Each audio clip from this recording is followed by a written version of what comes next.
प्रज्ञा science classes में सभी लोगों का स्वागत है। आज हम सामाजिक अध्ययन का प्रश्न लेकर के आए हैं। ये यूपी टेट सी टेट के दृष्टिकोण से एक दिवसीय परीक्षाओं के लिए बहुत महत्वपूर्ण है। उसके पहले कुछ हम अलग से प्रश्न बताएंगे। जैसे राष्ट्रपति शासन किस अनुच्छेद के तहत चलता है? लगता है 356 के तहत। नागरिकता वाला जो 370 जम्मू कश्मीर में लगा है, अर्थात वहाँ लोग पहले दूसरे राज्य से जा करके नहीं फंस रहे, वहाँ का अलग संविधान। और वित्तीय आपातकालीन लगता किस अनुच्छेद के तहत? 360 के तहत। इस प्रकार हमारा जो है ये आज का सांसद पार्लियामेंट अनुच्छेद 79 के तहत इसका गठन किया गया था, रखा गया संविधान में।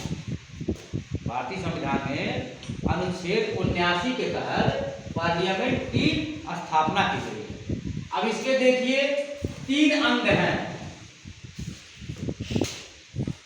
एक है लोकसभा अनुच्छेद 81 के तहत, राज्यसभा अनुच्छेद 80 के तहत, और इसी में राष्ट्रपति भी है अनुच्छेद 52 के तहत।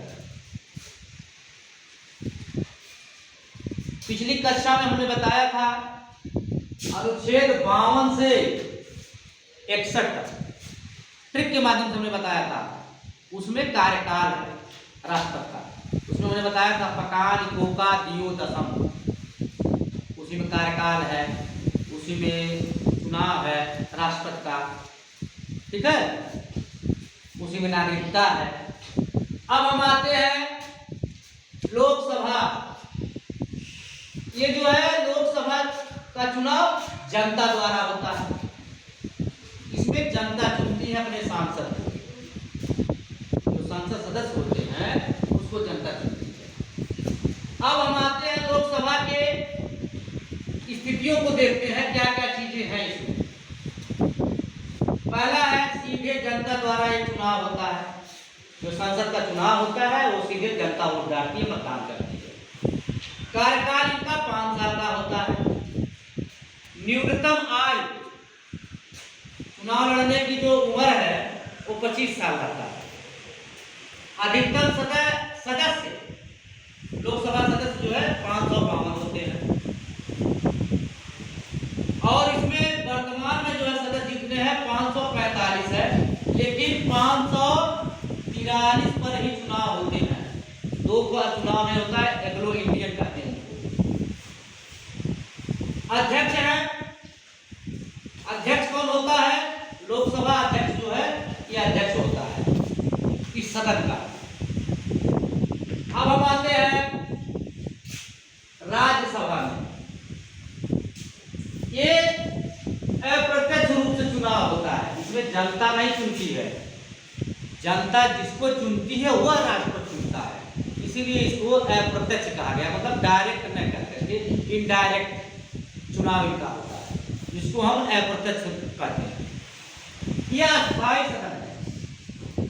यह सदन कभी सरकार गिरती नहीं, यहाँ का गिरता नहीं है, यहाँ अस्थायी है। कार्यकाल इनका देखो 6 साल, वहाँ 5 वर्ष है लोकसभा में। हर 2 वर्ष पर 1/3 सदस्य सेवानिवृत्त होते हैं। 1/3 जो सदस्य हैं वो निवृत्त होते हैं, मतलब रिटायर होते हैं। अधिकतम सदस्य जो है यहाँ 250 है। न्यूनतम आयु 30 वर्ष है। लेकिन जान लें राष्ट्रपति चुनाव के लिए 35 साल उम्र होना चाहिए, और राष्ट्रपति को देश का प्रथम नागरिक कहा जाता है। बहुत उनके पास शक्तियां हैं। लोकसभा अध्यक्ष के पास भी बहुत शक्तियां हैं, जिस सांसद को चाहे वो निलंबित कर दे, बहुत शक्तियां उनके पास। राष्ट्रपति और लोकसभा अध्यक्ष भी जो है सर्वदलीय बैठक बुलाते हैं। अब देखिए वर्तमान में सदस्य 245 हैं, जिसमें 12 जो है 12 राष्ट्रपति मनोनीत करता है। राष्ट्रपति द्वारा 12 सदस्य जो है राष्ट्रपति के मनोनीत होते हैं। 12 सदस्य मनोनीत हमने बताया है यहाँ। अब इनके देखिए हैं, हम देखते हैं संसद के सत्र कौन कौन से सत्र होते हैं। एक बजट सत्र होता है जो अभी 2 फरवरी को जारी हुआ है, निर्मला सीतारमण वित्त मंत्री जो है वही लागू की है, जारी की है। एक मानसून सत्र होता है, एक शीतकालीन सत्र होता है। अब हम आते हैं संसद की समितियां क्या क्या है। संसद की समितियां कितनी है? 6 है। लोकसभा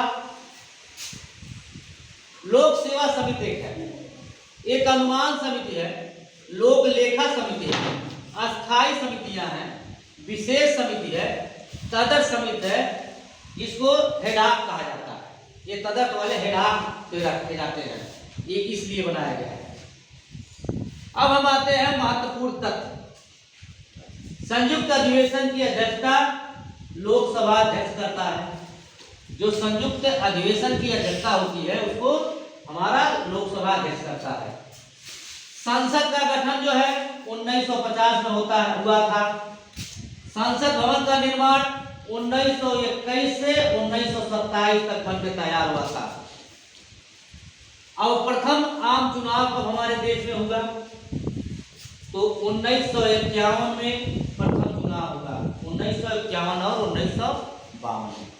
इस प्रकार हमारा ये संविधान से, सामाजिक अध्ययन से प्रश्न रहा, जो परीक्षा के दृष्टिकोण से बहुत महत्वपूर्ण है। धन्यवाद।